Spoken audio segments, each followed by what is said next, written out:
yn faban bach, y ganwyd gwreiddyn Jesen yn faban bach.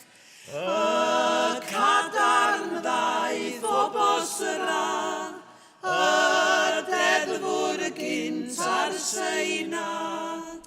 Fel arfer ar yr adeg arbennig yma o'r flwyddyn, mae yna gryn edrych ymlaen am y gwasanaethau Plygein sy'n digwydd ar hyd a lled Cymru. Yr adeg yna pan mae'r cantorion yn dod ynghyd a hefyd aml i hen ffrind o bell ag agos. Ond fydd hynny ddim yn digwydd eleni dan yr amgylchiadau ac mi fydd y capeli yn anffodus a'r eglwysi yn wag ar drysau ar gau.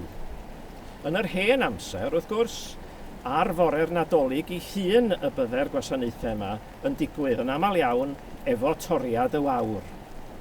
Ac erbyn heddiw, mae yna 4 ardal drwy Gymru sydd yn dal I gynnal hen draddodiad y Plygein cyn dydd, sef Lloc a Nercwys yn Sir Fflint, Eglwys Llanllyfni yn y Ffrynanlle a hen gapel John Hughes Pontrobert yn Sir Drefaldwyn. Sut fydd hi yn y llefydd yna tybed eleni, efo'r drysau a'r gau a'r lleisiau yn fyd? Wel, trefnydd y blygen yma ym Pontrobert ydy Niar Rhosier, a hi hefyd ydy gofalwraig hen gapel John Hughes ers blynyddoedd lawer. Wel, bydd na ddim Plygein yma eleni. Bydd yn drist iawn I ni gyd ac yn dawel iawn yma, wrth gwrs. Dydwch wrthai, sut gychwynnodd yr blygen a be ysgogodd chi i'w chychwyn hi? Wel, yr ysgogiad ges I oedd llyfr Geraint Bon Jones, da chi'n modd, hen garolau Plygein ynddo. A mi ges I hwn gyda fo I nia gyda phob bendydd ac i'w hatgoffa o Plygeiniau Maldwyn ynddo.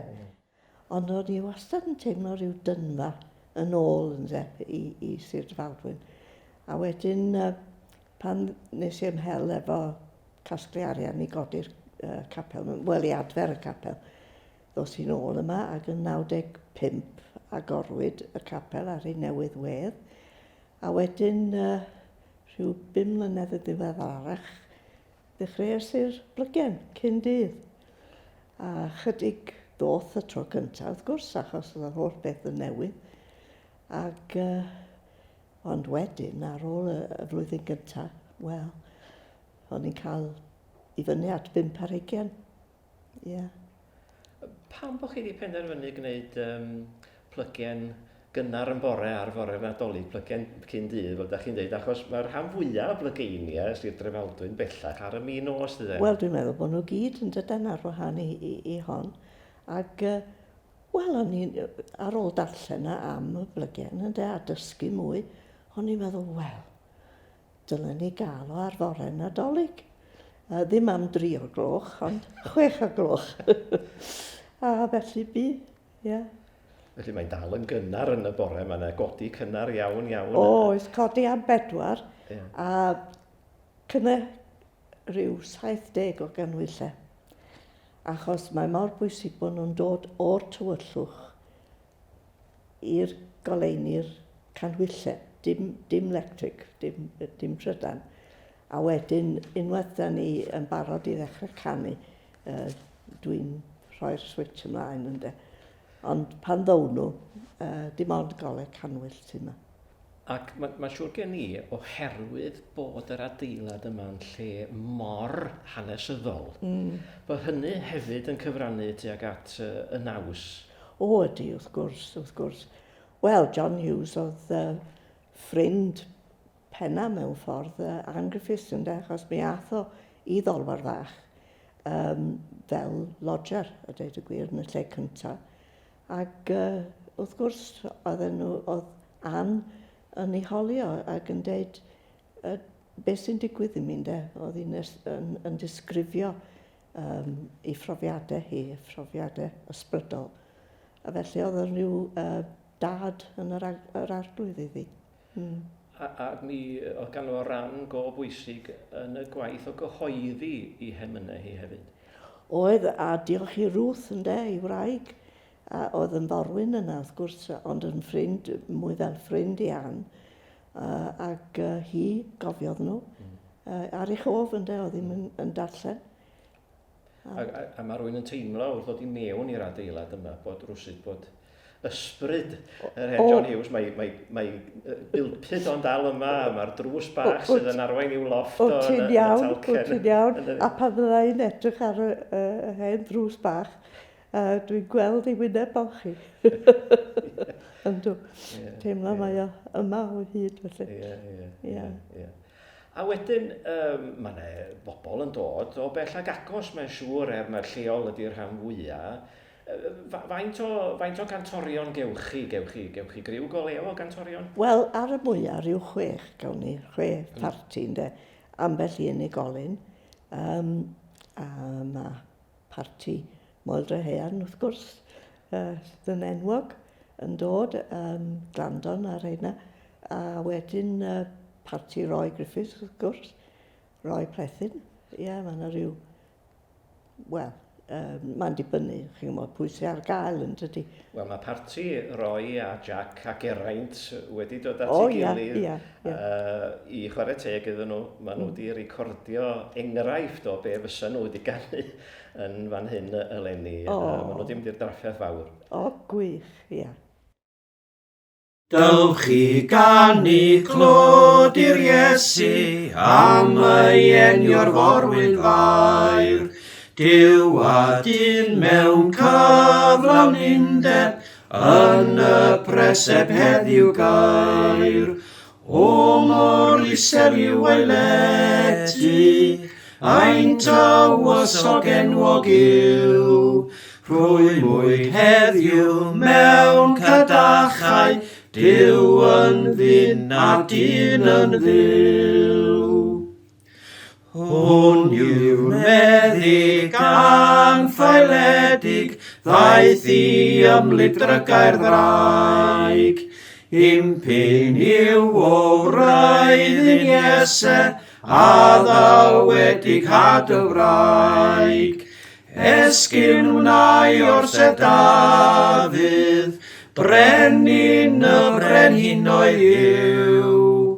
Cadarn cyfiawn a thrigarog, Dyw yn ddyn a dyn yn ddiw. Bachgen anwyd ma baroddwyd, ei lywodraeth sydd yn gref. Crewr, caedwad a chyfryngwr, brawd a ffrynwr ddaeth o'r nef. Cadarn ddiw ta tragwyddoldeb, twysog y tangnefedd yw.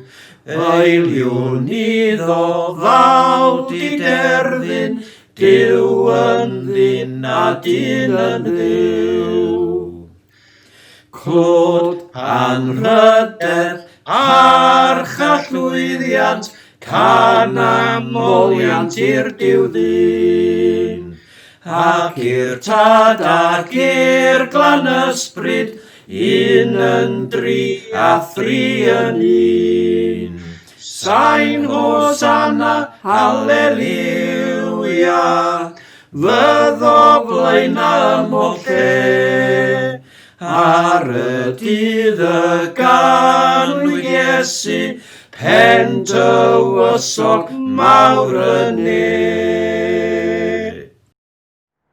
Gwasanaeth Plygain arall sydd yn digwydd yn gynnar ar fore'r Nadolig ydy'r Plygain yma yng Capel Siôn, Lloc yn Sir y Fflint. Rai blynyddoedd yn ôl, mi gafodd rhai yna ni'r fraint o gael cymryd rhan yn yr achlysur arbennig yma a mwynhau croeso a brwdfrydedd y criw lleol sydd wedi cadw'r Plygain yma i fynd am blynyddoedd lawer. Dewch chi ganu amoliannu, mawr achos ynni sydd. Arnwyd Iesu gwynyn prynu, anrhoddi oll yn rhydd. Fe gais y wedder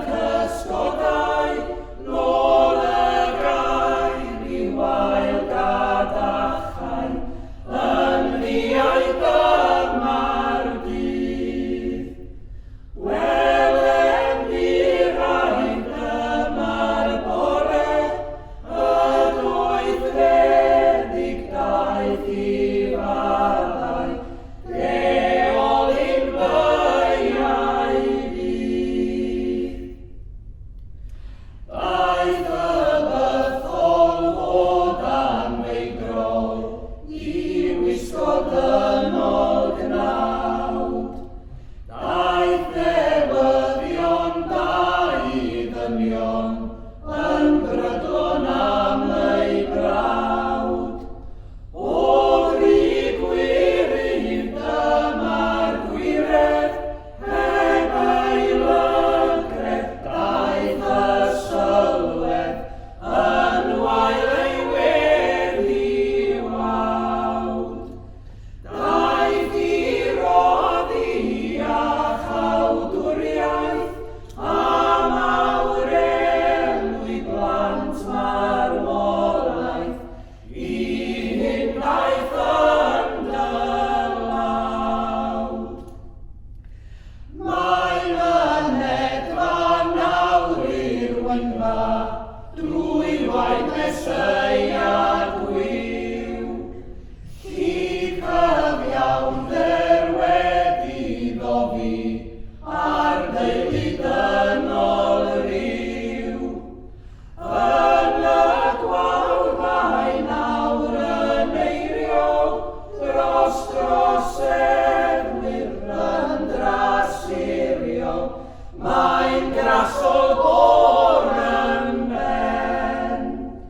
I'r emad i welnio'r wyneb, bydd yr het o bob anrhydedd, a'r mawr enwy.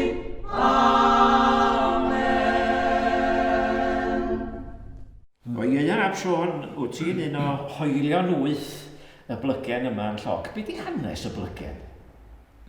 Wel, mi gychwynnodd y plygen yn Lloc yma yn y flwyddyn 1840. Felly, mae bron o 200 o flynyddoedd oed yn dydi, ac yn mynd yn ddidor hyd i heddiw, dal i fynd fel dau. Mae'n blygian anarferol yn y ffordd bod ti'n cochwyn yn y bora am 6 bora ynde.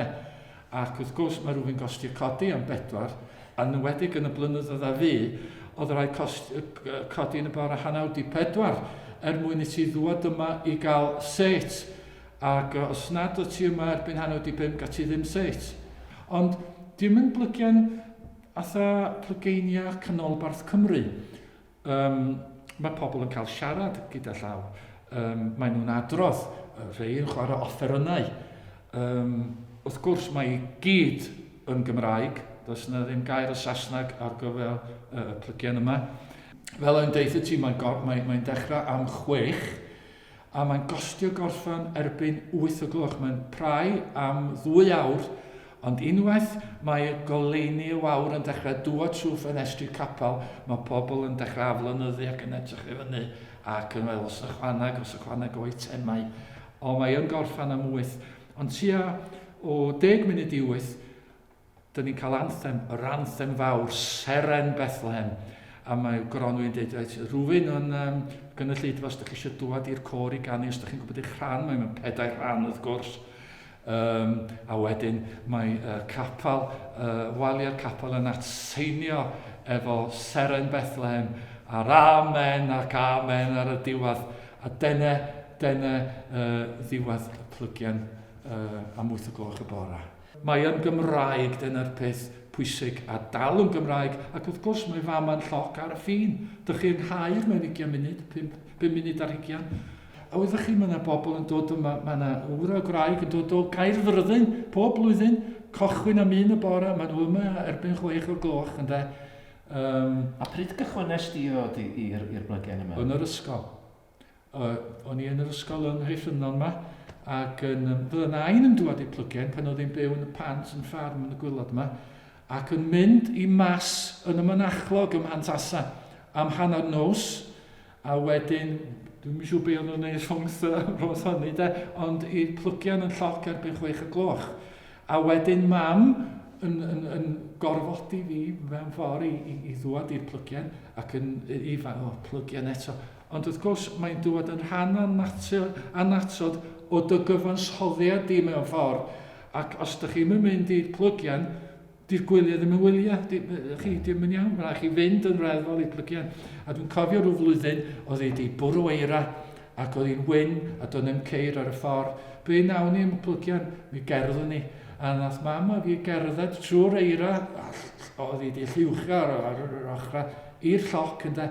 Ac dwi'n cofio hyd i heddiw gweld y goleuad yn dŵad o bob cyfeiriad, y bobl yn dŵad i fewn i Capel Lloc a mi gynhalu fod y plygiau yn yr un fath. A cherdded yn dod i cyflwyno'n trwy'r eira mawr, de. O, mawr ie. A dwi'n dal i ddod. Wel, mae'n yna naws arbennig yn does. Yr unig beth na i ddeud, mae rhywun yn pendwmpian trwy edrych y diwrnod yn be. Ond wrth gwrs beth sy'n digwydd ar ôl y plygiau hwn ers blynyddoedd, mae yna wahoddiad i bawb fynd yn dôl i dŷ yr arweinydd, Gronwy Elis, Gronwy Nest Elis yn Gorsedd, a mae yna frachdan bacyn i bawb a panad a sgwrsio, a mae'n siŵr fod fydd y 20 o bobl yn tŷ, a croeso mawr, wrth gwrs croeso di enw i tŷ nhw. Mae drws yn y gorad, mae Nest yn mynd syth o'r plygien, mae'n matian ar y tân, a mae yna glop yn y dan mawr yn y lle tân, a pawb yn cymdeithasu. Mae'n hyfryd dros ben. Ac wrth gwrs Nesta ag Gronwy sydd wedi bod yn cynnal y plygien yma, mae'n rhaid cael arweinydd a chael pobl at ei gilydd a ffonia, ydych chi'n cofio dŵad i'r plygien de. A diolch yn fawr iawn i Gronwy am weithio mor galed dros y blynyddoedd ynde.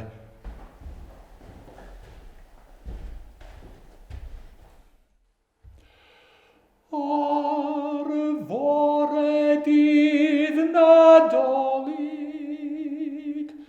esgorodd y forwynig,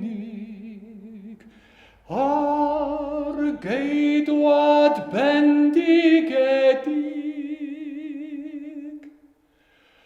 ymmethlem dref y ganwyd ef, yr oes ei lef dros omni. O geidwad aned, fe wawriodd arnom ddydd.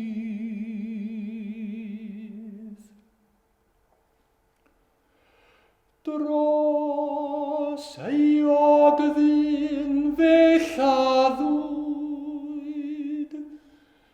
ac mewn bedd gwag fe dodwyd. Ar ôl y gair gorffenwyd, ond daeth yn rhydd y trydydd dydd o'r beddrod prif dros omni. O geidwad aned, fe wawriodd arnom ddydd. O'r rasof a'r forwynig, mam ceidwad bendigedig, Riesu dyrchafedig. Ger gorsedd nef, eiriol an gref a chwyd dylef, dros omni. O geidwad aned, fe wawriodd arnom ddydd. Fe wawriodd arnom ddydd.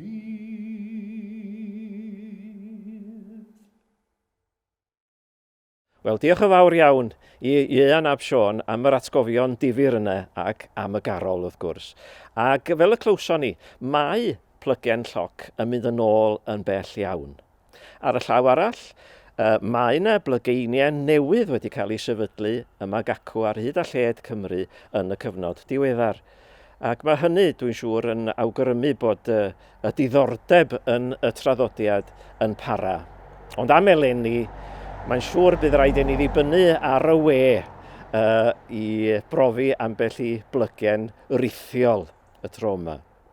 Yn y cyfamser, dwi'n siŵr y bydd y Plygeinwyr i gyd yn edrych ymlaen at gael gwared o'r hen gyfyngiadau yma sydd wedi'n llethu ni eleni ac yn ysu i gael ailgydio yn y traddodiad unwaith eto ymhen blwyddyn, fel mae carolwyr Cymru wedi wneud ar hyd y cenedlaethau. Gogoniant, gogoniant, gogoniant, gogoniant yn bendant o bydd. Gogoniant drwy'r ddeiar a'r nefoedd, unior yn eilysoedd i lydd. Cyduned ceriwbiaid anylion, seraffiaid a dynion yn der. I roddi dedwyddol glodaddas, a moliant mewn urddas sy'n ner. Y bachgen hwn i ni anwyd, yn frenin heddychol ei fryd. Ai orsedd a fythol ddyrchafwyd, uwch ben gorsedd feinciau y byd. Rhaid iddo efo ddasgynyddu, a chael ei ddyrchafu'n dderchwr.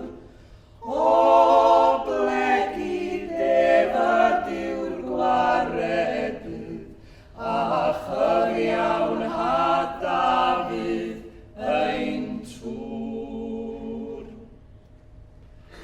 O farnag o garchar y dygwyd, efallan gan liaw siwlaf. Ac ar halog groes bren fe hoeliwyd, ond gwir fydd i goliaeth agaf. Fe sathrodd y gwynfrif ei hunan, a lliwiodd ei wisgoedd a gwaed. Gan ddymchwel y diafol a Satan, i drengi mewn undan ei draed. Marw ohono rhwng lladron, mewn dirmig o dan hoelion dir. Daeth bywyd i feiron ysbrydol, a heddwch tragwyddol o'i gyr. Daeth rhyfyd i geithion o'i rwynau, ac iechyd